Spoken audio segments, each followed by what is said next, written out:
Shahin's Helpline, helping with happiness. আসসালামু আলাইকুম। আপনাদের সবাইকে স্বাগত জানাচ্ছি আমাদের আজকের ভিডিওতে। তো আমরা আজকে যে বিষয়টি নিয়ে আলোচনা করব সেটি হচ্ছে যে ডিজিটাল বিজনেস আইডেন্টিফিকেশন নাম্বার, যেটাকে আমরা ১ম এ শুনেছিলাম যে সরকার হচ্ছে ইউনিক একটি বিজনেস আইডেন্টিফিকেশন নাম্বার প্রদান করবে, যেটিকে পরবর্তীতে নাম পরিবর্তন করে ডিজিটাল বিজনেস আইডেন্টিফিকেশন নাম্বার করা হয়েছে। এবং ইতিমধ্যেই এটি রেজিস্ট্রেশনের যে প্রক্রিয়া সেটি উদ্বোধন করা হয়েছে এবং কিছু প্রতিষ্ঠানকে রেজিস্ট্রেশনে আওতায় আনা হয়েছে, অর্থাৎ তাদেরকে রেজিস্ট্রেশনের কপি বুঝিয়ে দেওয়া হয়েছে। আ আমরা সেই বিষয়টি কি আসলে আজকে আরো একটু বিস্তারিতভাবে আমাদের উদ্যোক্তাদের সুবিধার্থে এখানে তুলে ধরতে চাই। যে আসলে আমাদেরকে অনেকেই প্রশ্ন করছেন যে আসলে এই রেজিস্ট্রেশন টা কিভাবে করা যাবে বা কোথা থেকে আসলে করতে হবে? আমরা সাধারণত এই রেজিস্ট্রেশনের লিঙ্কটা ৩ টা জায়গায় পাবো বা ৩ টা জায়গা থেকে আমরা রেজিস্ট্রেশনটা করতে পারি। একটা হচ্ছে যে আপনারা জানেন যে আ বাংলাদেশ সরকারের যে যৌথ মূলধনী কোম্পানি ও ফার্মস এর পরিদপ্তর আছে, যেটাকে আমরা সংক্ষেপে আরজেএসসি নামে চিনি। সেই ওয়েবসাইটের মাধ্যমে আমরা এটাকে রেজিস্ট্রেশন করতে পারি। আরেকটা হচ্ছে আমরা সরাসরি যদি বাণিজ্য মন্ত্রণালয়ের ওয়েবসাইটেও যাই, তাহলেও কিন্তু আমরা এই রেজিস্ট্রেশনটা করতে পারবো। এখানেও কিন্তু লিঙ্ক দেয়া আছে। এছাড়াও আমরা আ এ মাই গভ নামে, অর্থাৎ আমার সরকার, দেখতেই পাচ্ছেন মাই গভ আমার সরকার, এই অ্যাপসটি আমরা প্লে স্টোর থেকে ডাউনলোড করে এখান থেকেও আমরা এই রেজিস্ট্রেশন প্রক্রিয়াটি কমপ্লিট করতে পারি। তো আমরা এখানে একটু দেখাবো আসলে যে কিভাবে কোথায় গেলে আমি লিঙ্কটি আসলে পাবো। আমরা এখানে দেখতে পাচ্ছি যে বাণিজ্য মন্ত্রণালয়ের আসলে ওয়েবসাইটটা ওপেন হয়েছে। তো এখানে আপনি যদি এইদিকে ডানদিকে অ্যা আসেন, তাহলে দেখবেন যে অভ্যন্তরীণ ই-সেবা এবং এখানেই দেখতে পাচ্ছেন যে ডিজিটাল কমার্স প্রতিষ্ঠানের নিবন্ধন। অর্থাৎ এই লিঙ্ক ব্যবহার করে আপনি রেজিস্ট্রেশনটা করতে পারবেন। আবার আমরা যদি যৌথ মূলধন কোম্পানি ও ফার্ম সমূহের পরিদপ্তর, আ সেখানেও দেখি, তাহলেও দেখতে পাবেন যে অভ্যন্তরীণ ই-সেবাসমূহ ডিজিটাল কমার্স প্রতিষ্ঠানের নিবন্ধন এখান থেকেও আমরা করতে পারি। এছাড়া আমরা অ্যাপস এর কথা তো বলেছি। তো আমরা আসলে দেখি ভিতরে গিয়ে যে আসলে কিভাবে এটার রেজিস্ট্রেশন করতে হয় বা কিভাবে আমরা এটা করতে পারি। আমি নিজেও এখনো রেজিস্ট্রেশন করিনি, যদিও আমি কমার্স করি না, বাট আপনাদের সুবিধার্থে আমি চেষ্টা করছি বিষয়টি তুলে ধরার জন্য। দেখেন অলরেডি কিন্তু মাই গভ এর একটি পেজ এখানে ওপেন হয়ে গিয়েছে এবং এখানে দেখাচ্ছে যে আমাদের কি ছবি লাগবে। এক্ষেত্রে আমরা দেখতে পাচ্ছি যে শুধুমাত্র ছবি এবং আবেদনপত্রের পরিচয়পত্রের যে সত্যায়িত কপি আছে, সেই কপিটার ক্ষেত্রে লাল মার্ক দেয়া আছে। অর্থাৎ এই দুটো আপনাকে অবশ্যই ব্যবহার করতে হবে। এছাড়া আর বাকি যে সকল জিনিসপত্র লাগবে সেইগুলো আ আমার অপশনাল, অর্থাৎ যদি থাকে তাহলে আপনি দিবেন। এই হচ্ছে মোটামুটি রেজিস্ট্রেশনের ডকুমেন্টের তালিকা। এরপরে বলা হচ্ছে সেবার মূল্য। বিনামূল্যে আসলে এটি দেওয়া হবে, অর্থাৎ এর জন্য কোনো ফি দিতে হবে না এবং এটার সেবা প্রদান, অর্থাৎ রেজিস্ট্রেশন প্রক্রিয়া শেষ হতে ৩০ দিনের মতো, ৩০ কর্মদিবসের কথা এখানে লেখা আছে। এবং এখানে কিছু নিয়মাবলীর কথা বলা আছে। আবেদন ফর্মে লাল তারকা চিহ্নিত ঘরগুলো অবশ্যই পূরণ করুন। যেটা বলেছি অলরেডি। আবেদন প্রক্রিয়া সম্পন্ন হওয়ার পূর্বে প্রয়োজন হলে সংরক্ষণ করা যায় এবং পরবর্তীতে আম ব্যবস্থা অপশন হতে ড্রাফট, অর্থাৎ আমি যদি শুরু করি সেটা সম্পন্ন করতে নাও পারি, পরবর্তীতে গিয়ে আমি আবার এটি করতে পারব। আবেদন দাখিলের পর প্রতিটি আবেদনের জন্য একটি স্বতন্ত্র ট্র্যাকিং নাম্বার প্রদান করা হবে, যেটি ব্যবহার করে ব্যবস্থাপনা অপশন হতে আমাদের অগ্রগতি জানা যাবে। অর্থাৎ আমি আবেদন করার পরে আমাকে একটা ট্র্যাকিং নাম্বার দিবে এবং সেটি ব্যবহার করে আমরা পরবর্তীতে আসলে সেটি জানতে পারবো যে আমাদের আবেদনটি আসলে কি পর্যায়ে রয়েছে। তাহলে দেখি আমি আসলে আবেদন করুন এইখানে যদি আমি ক্লিক করি তাহলে কি হয়? অলরেডি কিন্তু দেখতে পাচ্ছেন যে আমি আগে একটি অ্যাকাউন্ট ওপেন করেছিলাম। সেই অ্যাকাউন্ট দিয়ে আমি একটু লগইন করি। আর যারা অ্যাকাউন্ট ওপেন করেননি তারা এখানে রেজিস্ট্রেশন করে নিলেই আপনার নামে একটি হচ্ছে অ্যাকাউন্ট ক্রিয়েট হয়ে যাবে। এবং এখানে দেখতে পাচ্ছেন যে ডিজিটাল কমার্স নিবন্ধন। এখানে আমি যদি ক্লিক করি, এখানে আমাকে দেখা যাচ্ছে যে কর্পোরেট নিবন্ধন আবেদনের জন্য আমার অলরেডি আবেদন ফর্মটি চলে এসছে। অর্থাৎ এখানে আমি আমার নাম দিয়েছি, স্থায়ী ঠিকানা দিয়েছি। আমি যদি স্থায়ী ঠিকানা এখানে ব্যবহার করি, তাহলে আমি ধরা যাক আমি একটি ঠিকানা দিচ্ছি। আ এটা আমি এমনিতেই ব্যবহার করছি শুধুমাত্র আপনাদের বোঝার জন্য। বাড়ি নাম্বার ১, ব্লক হচ্ছে এ, আর রোড নাম্বার হচ্ছে ১, আ সেকশন ১, মিরপুর, ঢাকা। এটাই যদি আমি আবার কপি করে বর্তমান ঠিকানায় দেই, আচ্ছা এরপরে আমার যেগুলো আছে ডিটেইলস সেগুলো আছে আবেদন ডিজিটাল কমার্স প্রতিষ্ঠানের আবেদনকারীর পদবি। ধরা যাক আমি হচ্ছি প্রতিষ্ঠাতা। বাংলা টাইপ করতে গেলে অনেক সময় ভুল হয়ে যায় আমার সুন্দর দৃষ্টিতে। আচ্ছা তারপরে আবেদন ডিজিটাল কমার্স পদ্ধতি সত্ত্বে না হলে ক্ষমতা পত্র দাখিল করতে হবে। যদি আমি নিজে এটা না করি অন্য কেউ আমার হয়ে করে দেয় তাহলে সেটা হয়তো আলাদা করে একটা আ ক্ষমতাপত্র অর্থাৎ যেটাকে আমরা বলি যে আমার হয়ে যে কাজটা করে দিবেন সেরকম একটি কাগজ দিতে হবে। ব্যবসা প্রতিষ্ঠানের নাম আমরা বাংলায় লিখতে বলেছে এখানে। আমরা লিখে দিলাম ধরেন। এরপরে আমাদেরকে ইংরেজিতে লিখতে বলেছে।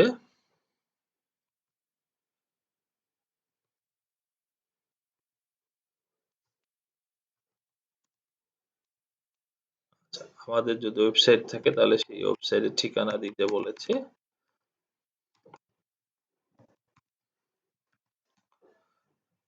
ফেসবুক পেজ যদি থাকে তাহলে ফেসবুকে আ ঠিকানা দিতে বলেছে। আমি আমাদের ফেসবুকে ঢুকে আমি আমাদের পেজের লিংকটা দিয়ে দিচ্ছি। তাহলে হয়তো সুবিধা হবে। আমরা পেজের লিংকটা দিয়ে দিলাম। এরপরে আমরা হচ্ছে আ পেজে লিংকটা দিয়ে দিলাম। এরপরে আমাদের অফিসের ঠিকানা। আমরা ধরে নেই যে আমাদের যে আগে ঠিকানাটা দিয়েছি সেটাই হচ্ছে আমাদের অফিসের ঠিকানা। এখানে আমরা এটা আ অফিসের ঠিকানা দিলাম বাংলায়। এবার বলেছে ইংরেজিতে দিতে। তাহলে ইংরেজিতে যদি আমি দেই হাউস নাম্বার 1 ব্লক আমি যদি দেই এ তারপরে হচ্ছে রোড হচ্ছে 1 Mirpur, Dhaka. Phone number automatically আমাদের যেটা আছে সেটা আমরা দিয়ে দিলাম। সেম মোবাইল নাম্বার বলতে আমরা সেম এইটাকেই দিচ্ছি। ইমেইল অ্যাড্রেস যদি আমি দেই এটাকেই আমি দিয়ে দিচ্ছি। আচ্ছা এবার বলা হয়েছে যে অফিসের জন্য ব্যবহৃত বাড়ি বা ফ্ল্যাট ভাড়া আমরা ভাড়া দিয়ে দিলাম। ভাড়া হলে মালিকের নাম ও ঠিকানা দিতে হবে। এখানে আমি একটি নাম দিচ্ছি। আ ধরা যাক যে আমাদের যে বাড়িওয়ালা ওনার নাম দিচ্ছি।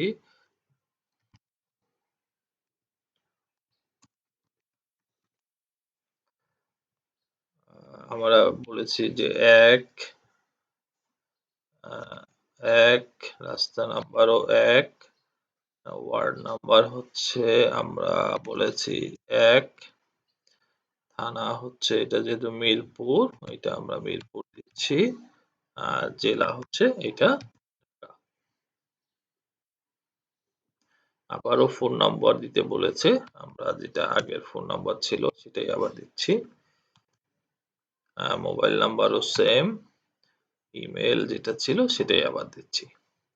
জাতীয় পরিচয়পত্রের নাম্বার আপনারা দেখেছেন যে এখানে আগে একবার আমাকে দিতে হয়েছিল। সেটাই আমি এখান থেকে কপি করে নিয়ে আবার ওখানে বসিয়ে দিচ্ছি। এখন এইখানে এই পরের যে ছকটুকু আছে এটি হচ্ছে ট্রেড লাইসেন্স সংক্রান্ত। এখানে আপনি এই রেজিস্ট্রেশনটা ট্রেড লাইসেন্স করার আগেও করতে পারেন, আবার ট্রেড লাইসেন্স করার পরেও করতে পারেন। যদি আপনি পরে করেন তাহলে ট্রেড লাইসেন্স সংক্রান্ত এই যে বিষয়গুলো আছে এইগুলো আপনি পূরণ করে দিবেন অর্থাৎ ফিল আপ করে দিবেন। আবার আপনার যদি কোম্পানিটি হয় হলো লিমিটেড কোম্পানি তাহলে এখানে দেখেন যে রেজিস্ট্রেশন নাম্বার অর্থাৎ আমরা কোম্পানি রেজিস্ট্রেশন করলে যে ইনকর্পোরেশন সার্টিফিকেটটা পাই সেই নাম্বারটা আমাকে এখানে দিয়ে দিতে হবে। এরপরে হচ্ছে বলা হচ্ছে প্রয়োজনীয় যোগাযোগের জন্য নির্ধারিত নাম, মোবাইল নাম্বার ও ঠিকানা। অর্থাৎ আপনার সাথে যাতে যোগাযোগ করতে পারে সেজন্য আপনার নাম, মোবাইল নাম্বার এবং ঠিকানা এখানে দিয়ে দিতে বলা হয়েছে। যাতে করে চাইলে সরকারি অফিস থেকে আপনার সাথে যোগাযোগ করতে পারে।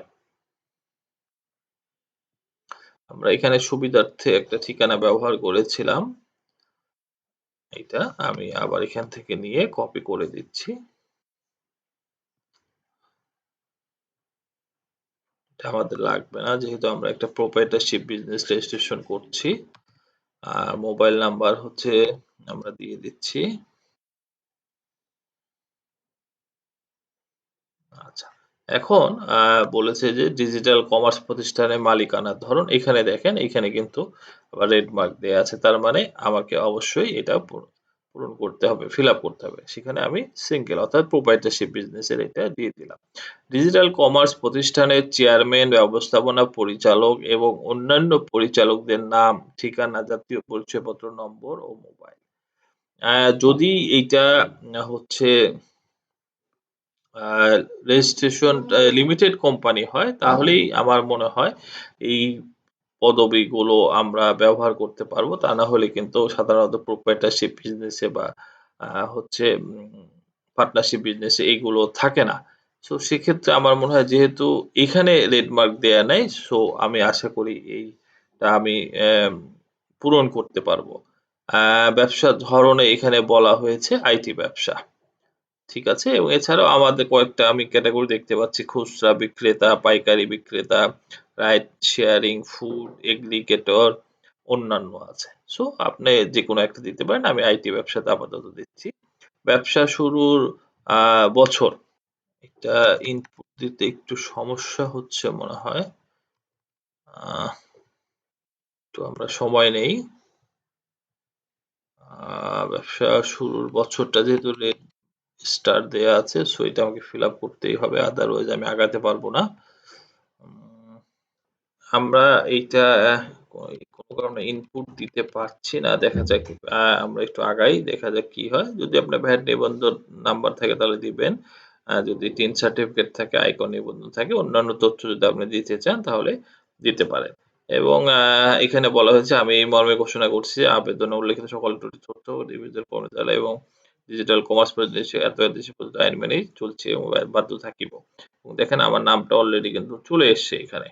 হ্যাঁ? তো আমাকে যেগুলো আ আপ আপলোড করতে বলেছে সেটা হচ্ছে আমাদের ছবি আপলোড করতে হবে, জাতীয় পরিচয়পত্রের সত্যায়িত কপি আপলোড করতে হবে, আয়কর নিবন্ধন নাম্বার যদি থাকে সেটা আপলোড করতে হবে, কোম্পানির রেজিস্ট্রেশনের নাম্বার যদি থাকে সত্যায়িত কপি সেটা আপলোড করতে হবে, ট্রেড লাইসেন্সের সত্যায়িত কপি সেটা আপলোড করতে হবে। পরিচালকগণের জাতীয় পরিচয়পত্রের সত্যায়িত কপি সেটি আপলোড করতে হবে এবং প্রতিষ্ঠানের চেয়ারম্যানের পরিচয়পত্রের সত্যায়িত কপি আপলোড করতে হবে। বাড়ির মালিকের সাথে যে জাতীয় পরিচয়পত্রের সত্যায়িত বাড়ির মালিকের জাতীয় পরিচয়পত্রের সত্যায়িত কপি আপলোড করতে হবে। ভাড়া অফিসের ক্ষেত্রে বাড়ি ফ্ল্যাটের মালিকের সাথে সম্পত্তি চুক্তির দলিলের সত্যায়িত কপি আপলোড করতে হবে। ভ্যাট নিবন্ধন নম্বরে সত্যায়িত কপি আপলোড করতে হবে স্থানীয় আ কমিশনার। এছাড়াও আমি যদি আরো কোনো ডকুমেন্ট দিতে চাই তাহলে সেখানে এখানে প্লাস দিলে এখানে আমি আরো ফাইল সংযুক্ত করতে পারবো। এটা হচ্ছে এখন আমি আবেদন করে ফেলতে পারি। এটা একটা হচ্ছে বিষয় যে আমি আবেদন করতে পারি এবং আমি আরেকটা হচ্ছে যে আমি ড্রাফট আকারে আমি এটা রেখে দিতে পারি। এই হচ্ছে মোটামুটি আপনি যদি বাণিজ্য মন্ত্রণালয়ের হচ্ছে ওয়েবসাইটে গিয়ে ওইখানে ডিজিটাল কমার্স নিবন্ধন করেন একই এই বিষয় আসবে। আবার আপনি হচ্ছে যদি অ্যাপের মাধ্যমে করেন তাও কিন্তু একইভাবে আসবে। তো সবাইকে ধন্যবাদ। আমি সংক্ষেপে আসলে এই প্রক্রিয়াটা নিয়ে অনেকেই যেহেতু জিজ্ঞেস করছিলেন, আমি সংক্ষেপে আসলে এই বিষয়টি একটু আলোচনা করার চেষ্টা করলাম যাতে করে আপনাদের বিষয়টি হচ্ছে সমাধান হয়ে যায়।